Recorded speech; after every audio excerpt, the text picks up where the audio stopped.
Halo kawan, bertemu lagi bersama saya di channel YouTube Bagus WS. Kali ini segmennya di Bicara Bagus, dan tentu yang spesial adalah kita offline dari yang biasanya mungkin bertemu di Zoom, bertemu bersama dengan Bro Wardiman hari ini. Ya, suasananya mungkin agak sedikit beda. Kita lagi di outdoor ya, salah satu cafe baru di Makassar ya, Gori Coffee, artisan.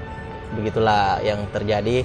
Yang menarik nih, hari ini kita akan bahas terkait 2023, apakah benar resesi. Nah, ini yang banyak nih bro. Tapi sebelumnya gimana kabar bro? Sehat? Baik. Gimana? Gak ada kata lain sih. Gak ada kata lain, baik ya. Kita tetap harus mensyukuri mungkin ya bro ya. Ya, sambil ngopi ini seperti biasa Bro Wardiman no sugar americano andalannya. Terus kalau misalnya ini bro, langsung saja daripada ini 2023 resesi ini disampaikan oleh Menteri Keuangan Bu Sri Mulyani, menyatakan resesi global sudah pasti terjadi tahun depan, yakni tahun 2023. Dan survei Bloomberg, potensi Indonesia mengalami resesi sekitar 3% dan menjadi satu dari 15 negara yang berpotensi akan mengalami resesi di 2023. Dan Presiden Jokowi pun mengatakan berhati-hati untuk tahun 2023 adalah tahun yang menjadi gelap lah begitu. Dan tahun 2023 itu diprediksi menjadi krisis yang akan berkepanjangan. Kalau sebelumnya COVID pandemi 2019 orang bisa bertahan sampai 6 bulan tanpa pekerjaan dengan tabungan, ini malah akan berpuasa lebih lama lagi. Diprediksi akan 12 bulan gitu. Dan ada 6 prediksi penyebab resesi di Indonesia di 2023 yang perlu diketahui. Ya, Indonesia dengan prediksi Bloomberg tadi, menurut data mereka ya 3% itu akan menjadi hal yang ini. Dan sederhananya sebenarnya apa sih itu resesi ya? Ketika PDRB turun, suku bunga naik, daya beli masyarakat turun, pengangguran banyak. Dan inilah yang akan menjadi hal, apakah benar-benar di tahun 2023 resesi? Ya, nanti kita akan bahas. Mungkin ada tanggapan dulu Bro Wardi. Ya, sebenarnya sih kalau bahas masalah resesi kan berarti kita membahas masalah perlambatan laju ekonomi. Betul. Jadi kalau seumpama perlambatan laju ekonomi, sebenarnya banyak faktor yang berpengaruh, karena pada akhirnya kalau ekonominya lambat artinya kalau bagi negara-negara maju sebenarnya dasarnya kan agak kuat karena dia sudah maju ya. Tapi kalau di negara-negara berkembang itu pasti impactnya lebih besar, karena pasti orang ada potensi bahwa orang ini susah untuk melakukan daya belinya berkurang pasti. Kenapa? Karena banyak faktor sebenarnya yang bisa berpengaruh. Salah satunya itu nilai value uang. Jadi kalau kita lihat yang news baru-baru kan itu euro langsung turun kan karena dolar menguat. Padahal kalau kita bisa bilang euro nilainya lebih tinggi daripada dolar kan. Tapi sempat juga menurun karena ada isu resesinya. Isunya aja bisa membuat turun nilai. Ini baru isu ya, baru kita beranjak belum kita beranjak dari tahun 2022. Tapi dengan adanya isu itu turunnya euro juga karena dianggap tidak layak lagi sebagai investasi dalam bentuk uang, jatuh-jatuhnya dia terjadi percepatan untuk terjadinya resesi di daerah tersebut. Makanya memang kembali lagi sih. Terus bagaimana cara memperkuat mata uangnya kita? Makanya biasanya itu ekspor. Karena saat ekspor kita kan dibeli uangnya kita untuk dibayarnya ke kita. Beda kalau kita impor. Kalau kita impor artinya kan uangnya orang yang kita beli. Jadi kalau seumpama kita mau impor artinya kita beli dolar dulu, terus kita bayar nih barang dari luar negeri bayar dolar kan. Itu bedanya impor dan ekspor. Makanya kalau dibilang apakah pemerintah terpaksa harus ekspor atau impor, itu pasti ada key pointnya di situ, karena tidak serta-merta bahwa kita seharusnya pangannya kita harus bercukupan nih, tapi kenapa kita tetap impor, tetap ekspor? Karena memang ada hal-hal yang kalau saya pikir sih itu untuk mempertahankan nilai rupiah, karena kalau nilai value rupiahnya tidak bertahan, pada akhirnya pasti itu resesi akan dekat. Karena pada dasarnya kalau rupiah value-nya kan sama aja nih, saya punya uang 1.000 tapi cuma bisa beli beras. kalau nilainya turun artinya butuh 2.000 baru saya bisa beli beras. Makanya salah satu cara juga, itu kan salah satu faktor. Tapi kalau melihat salah satu cara juga yang biasa dilakukan pemerintah itu bagaimana kita bisa mengalami kemandirian pangan. Karena dengan mandirinya pangan artinya kan kita faktor yang paling penting. Kalau yang lain mungkin yang kita impor-impor itu rata-rata kebutuhan sekunder. Tapi kalau sampai pangan yang krusial yang kita harus impor, artinya kita harus beli dari luar karena kita kekurangan pangan, itu yang akan menjadi masalah. Mengapa? Karena kita ada ketergantungan dengan pihak luar negeri. Makanya dengan ketahanan pangan, kemandirian pangan artinya kan kita tidak terlalu terpengaruh tuh, karena kita masih bisa makan ceritanya. Walaupun mungkin untuk beli iPhone, beli apa kan kita nggak bisa kan kayak gitu. Atau gimana Pak Agus? Jadi kalau bahas iPhone nih, iPhone 14 baru rilis kan, orang sudah pre-order dan lain-lain. Ya itu mungkin sedikit info nih ke kawan. Jadi kalau bisa mungkin sebelum tahun 2023 lepas ini mungkin ditahan dulu lah mungkin untuk yang pembelian-pembelian yang dalam artian tidak menunjang untuk di masa krisis itu. Karena memang kalau itu terjadi ya kita akan banyak kesulitan, lebih-lebih dengan level menengah ke bawah ya, level dengan ekonomi menengah ke bawah yang bisa dikatakan yang agak lebih ke bawah. Dan ini sebenarnya bukan menakut-nakuti, artinya lebih baik bersiap ya daripada pas itu terjadi di 2023 kita ternyata tidak punya kesiapan. Tapi kalau saya terbalik bro, seharusnya beli aja karena kalau daya beli kurang takutnya pasti lebih cepat lagi karena kan makanya permasalahannya kan kompleks ya.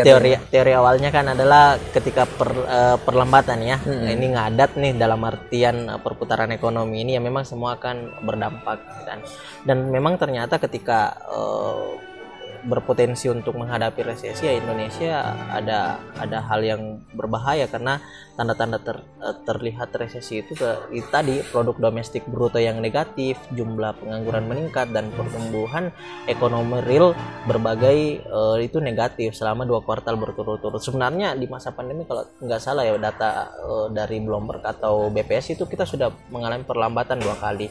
Cuman memang tidak kerasa karena masih mampu untuk ditunjang oleh APBN dan lain-lain. Makanya kan untuk sekarang itu kalau kita lihat beberapa proyek nasional dan lain-lain itu ada yang dibatalkan karena ini harus tepat guna untuk penggunaan APBN negara kita. Dan kalau kita lihat ya, pertanyaan selanjutnya kan adalah apa dampak resesi ini?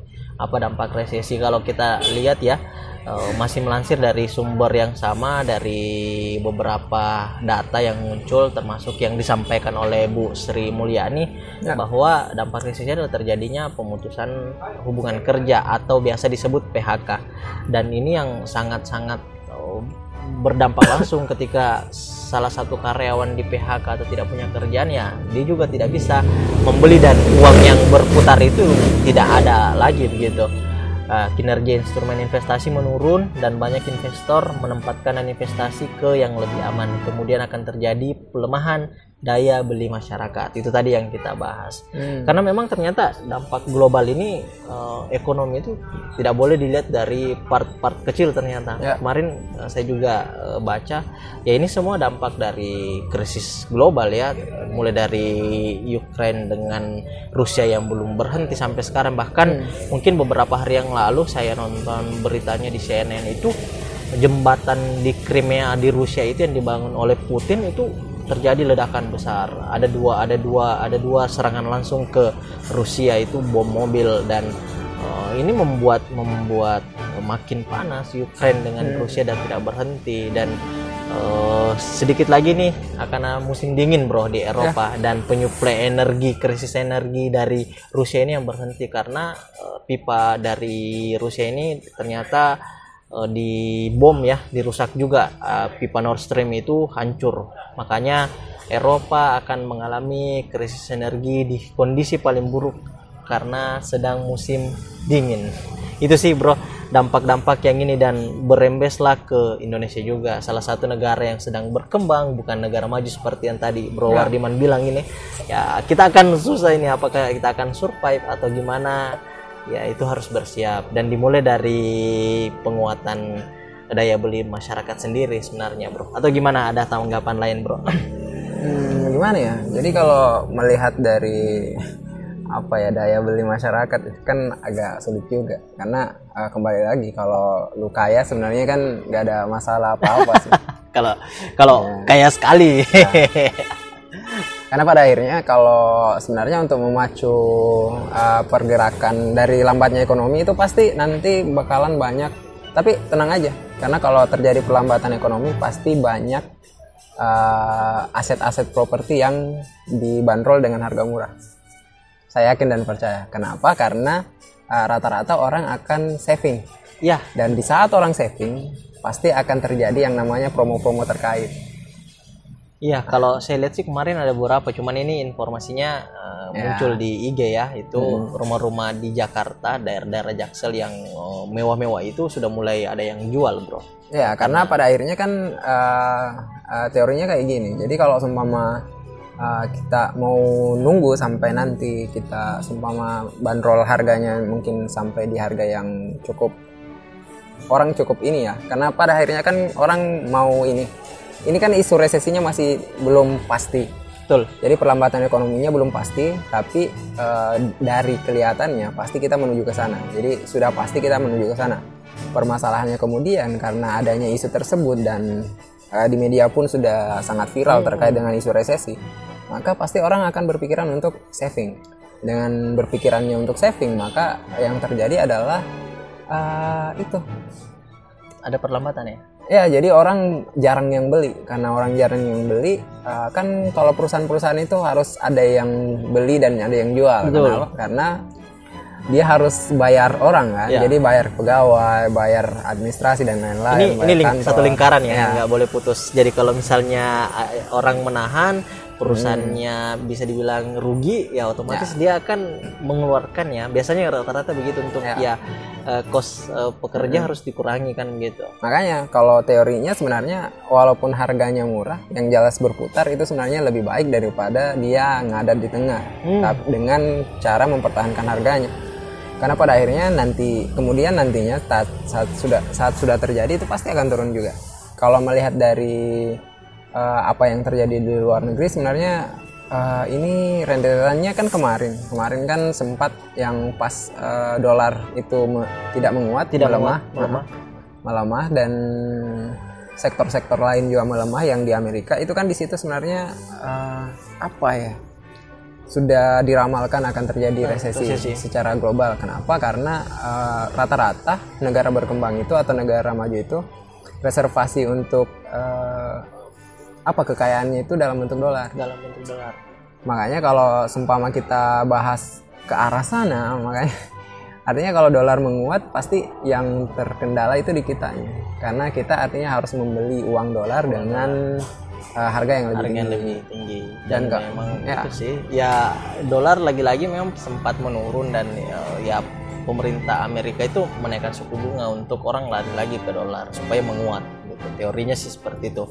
Tapi memang ya ini ya ternyata setelah pandemi 2019 terus ya kita masih di challenge dengan berubah jadi endemi, terus ada penyakit lain yang muncul, cacar monyet dan lain-lain. Terus cacar monyet ya ada tuh penyakit yang muncul untuk bervirus juga yang kena ke manusia. Terus ancaman resesi global ini belum bangkit full, terus tiba-tiba dihantam. Makanya kan ada beberapa juga startup yang akhirnya pilot dan pegawainya itu sudah menjadi tanda-tanda.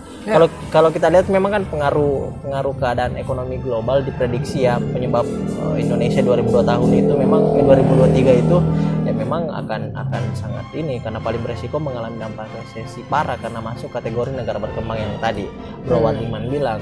Jadi dan diprediksi krisis yang sempat terjadi pada 2007, 2008, 2009 itu yang filmnya apa itu Bang? Big Short ya kan, itu ternyata resesi juga ternyata di tahun 2008 yang. Tapi kan itu resesi karena ketidakmampuan bayar rumah kan? Ketidakmampuan bayar rumah. Tapi memang akan terjadi tuh. Karena kalau seumpama daya beli atau daya belinya masyarakatnya kita agak menurun, artinya kemampuan bayar pajaknya pun pasti menurun. Dengan kemampuan bayar pajaknya menurun, kemudian pasti berpengaruh terhadap program-program yang akan dikeluarkan pemerintah. Jadinya peningkatan infrastruktur dan lain-lain, pelayanan masyarakat itu pasti akan berkurang. Dan kalau ini yang terputus sampai mungkin ngadat-ngadat, kan tetap harus bayar pegawainya juga dulu kan. Iya. Jadi kalau itu yang ngadat, berarti anggaran yang ke arah yang masyarakat miskin itu pasti akan berkurang juga. Subsidi itu ya. Subsidi-subsidinya. Betul. Makanya mungkin yang kemarin kenapa BBM. kita harus naikkan harga BBM, mungkin faktornya karena kita harus bersiap juga. Jangan sampai kita pertahankan subsidi di harga 7.500, ternyata pas terjadi resesinya itu pasti kita Ya, betul. Dan prediksi itu bro dirilis sama dirilis resmi oleh UN Conference and Trade and Development UNCTAD ya, memproyeksikan bahwa pertumbuhan ekonomi dunia akan melambat ke 2,5%. Kalau kita lihat data 2021 ini di kuartal 3 itu Sulawesi itu naik 6,5 sih, prediksi Indonesia mungkin 5, sekian, dan rilisnya akan tetap naik. Cuman ya kalau kita lihat dari pertumbuhan ekonomi dunia hanya 2,5% di 2022 dan jatuh ke 2,2% ke 2023, proyeksinya seperti itu. Dan ya data ini juga disampaikan pada saat event-event G20 bro. Jadi tingkatan kedua negara G20 yang paling rugi dalam hal ini adalah kehilangan potensi ekonomi dan negara berkembang. Tapi jangan ini ya. Tapi kalau kita melihat sebenarnya tidak boleh ini juga. Harus diingat juga bahwa kita memiliki kewajiban untuk membayar utang juga. Orang di kondisi lagi susah nih bro ya. Kondisi lagi susah, mikirin utang iya sih mungkin, tapi tidak banyak lah untuk mikirin utang, karena yang mesti dilakukan juga kan ya, kita sama semua kita bukan utang juga. Saya enggak bilang utang pribadi ya, tapi utang negara ke dunia kan. Utang negara. Jadi karena ada kewajiban bayar bunga dan lain-lain pokok.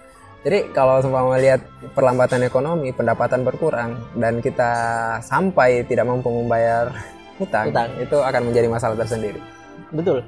Jadi kalau kita lihat ya, kenaikan suku bunga bank itu salah satu penyebab resesi, dan pemicu utamanya karena suku bunga bank secara global. Makanya dalam keterangan OJK itu suku bunga bank adalah harga yang dibayar oleh bank kepada nasabah dan sebaliknya. Ada bunga simpanan, ada bunga pinjaman. Itu tadi bunga pinjaman itu akan menyebabkan juga, dan kenaikan suku bunga bank sentral semakin terlihat nyata, dimulai dari Bank Sentral Amerika Serikat, The Fed mulai September 2022, kemudian Bank Indonesia turut menaikkan suku bunga 7 day reserve repo rate-nya 50 basis point. Jadi memang dari 50 BPS menjadi 3,5%, sedangkan suku bunga lending facility-nya naik sebesar 50 BPS menjadi 5%. Ya artinya pergerakan menuju ekonomi yang melambat tadi sudah mulai terlihat ya di 2022 ini. Bahkan di akhir tahun ini di bulan Oktober ya akan banyak mungkin yang terjadi. Karena pasti kembali bro. Kita harus bertanya dulu, reservasi kekayaannya kita itu dalam bentuk apa? Kan kalau melihat memang kebanyakan negara menggunakan dolar sebagai representasi. Iya, makanya saat kemarin ada bank tertentu yang sempat menggunakan non-dolar, itu pasti akan anjlok. Di situ yang akan terjadi permasalahan, mulai jatuh domino. Karena pada akhirnya kalau dia menggunakan dolar, kan dolar menguat, lagi menguat nih. Tapi kalau nilai mata uang yang dijadikan reservasi kekayaan itu adalah bukan dolar, ataupun mata uang yang notabene akan anjlok harganya, value-nya, maka di situ akan terjadi problem. Karena pada akhirnya value dari uang itu sendiri tidak dapat merepresentasikan kekayaan yang sebenarnya. Berarti itu sebenarnya permasalahan yang ketika seperti bank-bank yang tidak mengikuti dolar itu ya. Apalagi kalau misalnya dolar anjlok bro, itu pasti akan sangat sulit untuk melakukan kebangkitan ekonomi yang ada di negara kita. Dan salah satu faktornya juga adalah krisis pangan dan energi. Mungkin kalau dilihat kemarin data Kementerian Pertanian ya, kita bisa saving swasembada, katanya informasinya di situ swasembada pangan kita itu atau beras di situ di 2019 itu sudah capai. Cuman kalau kita lihat ya hanya simpan berapa ton, dan itu dalam waktu ketika resesi betul-betul terjadi dan kita krisis pangan hanya bisa menghidupi kita hanya dalam waktu 3 bulan dengan beras yang ada. Itu beras yang ada, dan diprediksi pangan ini sangat berpengaruh pada saat terjadi resesi pandemi terjadi. Justru yang naik daun ya secara perusahaan itu adalah perusahaan pangan, perusahaan energi dan teknologi, misalnya internet ya, itu yang bertahan. Dan kalau kita lihat ya dalam waktu bahkan di Pak Jokowi menyampaikan ketika kegiatan di IPB kemarin itu krisis kemanusiaan benar ada di depan mata. Sebanyak 345 juta penduduk di dunia di 82 negara mengalami kerawanan pangan, dan memang lagi banyak yang orang kelaparan di Eropa dan di Amerika. Jokowi menyampaikan kenaikan indeks harga pangan global sudah mencapai rekor tertinggi. Begitu pula biaya logistik di jalur laut melonjak 3 kali lipat. Krisis pangan yang menjadi penyebab resesi ini dipengaruhi perubahan iklim dan dinamika geopolitik global seperti konflik Rusia dan Ukraina, lagi-lagi Rusia dan Ukraina. Dan di musim kalau di Eropa mungkin musim dingin, kalau di kita ini memasuki musim hujan, dan banyak pasti akan terjadi lagi. Kemarin ada beberapa berita baru tentang apalagi namanya bencana alam, banjir dan lain-lain, dan itu pasti akan mempengaruhi. Menurut data BPS sendiri bro, tren sektor pangan Indonesia masih berada di posisi aman, akan tetapi tidak untuk krisis energi seperti BBM karena Indonesia masih impor bro. Kondisi kenaikan harga BBM dan LPG non subsidi di Indonesia tak bisa dihindari karena imbas dan tingginya harga minyak mentah dunia yang sudah melebihi $100 per barrel akibat perang Rusia dan Ukraina. Kondisinya cukup berbeda dengan energi listrik karena sejati Indonesia masih mengandalkan PLTU dan dengan batu bara ya. Ada 5 negara, ada 5 negara nih, Belanda, Jerman, Austria, Denmark, dan Swedia yang mulai mengalihkan kebutuhan gas untuk pembangkit listrik ke batu bara dengan mengaktifkan kembali PLTU. Hal ini dilakukan karena banyak negara yang sudah membatasi impor dan mengamankan pasokan energi masing-masing.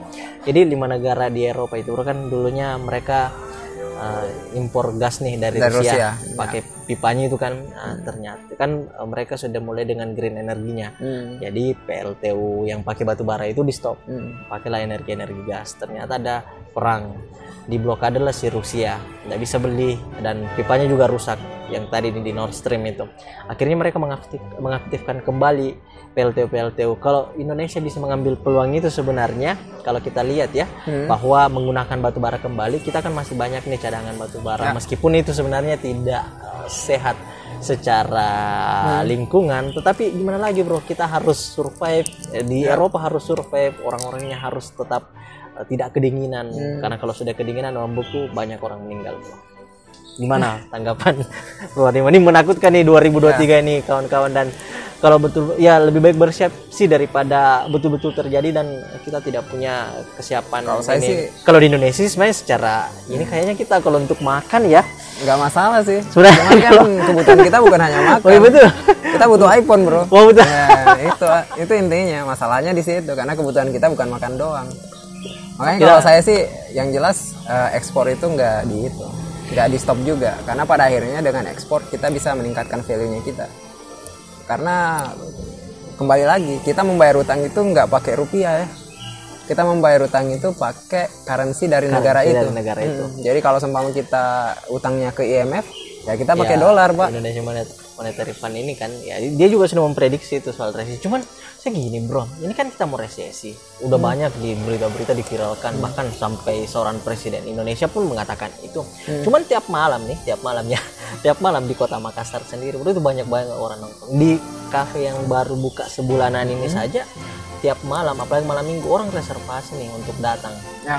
Jadi saya bilang, apa karena anak muda Indonesia milenialnya ini ya nggak peduli lah mau negara mau hancur sekalian, yang penting gue tetap nongkrong, happy dan lain-lain begitu. Mungkin belum kerasa ya. Belum kerasa mungkin ya juga sih ya. Karena kemarin iPhone 14 yang keluar kemarin itu juga pas PO pembeli banyak juga tuh dari Indonesia. Ya karena kan ada yang kebutuhan konten. Kita nggak bisa pungkiri bahwa iPhone itu menjadi salah satu rubrik konten yang paling baik, yang cukup baik, paling baik. Kasta sosial juga ikut di sana. Memang ya itulah kehebatannya sebuah brand besar seperti iPhone seperti itu ya.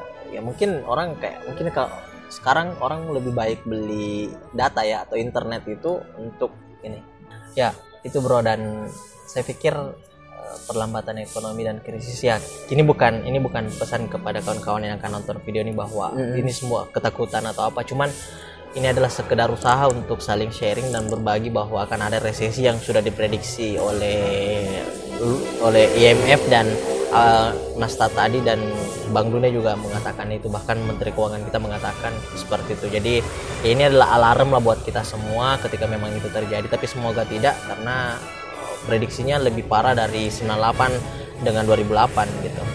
Ya mungkin cerdas lah untuk menilai yang mana kebutuhan dan yang mana keinginan untuk saat ini. Mungkin ada lagi bro tambahan? Saya rasa sih cukup sih bro. Ya. Intinya jangan ini ya, jangan stop beli ya, tetap beli, Pak. Beli di warung-warungnya di sekitar rumah Anda. Paling tidak belilah makanan-makanan warteg ya, jangan makanan-makanan luar lah. Itu aja sih, karena itu butuh. Kita butuh juga untuk ini, percepatan ekonominya kita kan. Sama mungkin untuk anak muda ya, harus menambah skillnya juga, karena yang menyelamatkan kita juga itu adalah skill yang saat ini dibutuhkan mungkin. Ya, kecuali punya uang banyak. Mungkin itu saja nih kawan-kawan, kawan dimanapun berada. Salam sehat untuk semua, semoga tetap bisa menikmati harinya dengan lebih menyenangkan. Ya jangan lupa bahagialah. Mungkin itu saja, kita akhiri. Bro Wardiman, saya Bagus WS. Sampai jumpa lagi di Bicara Bagus di segmen Bagus WS. Thank you.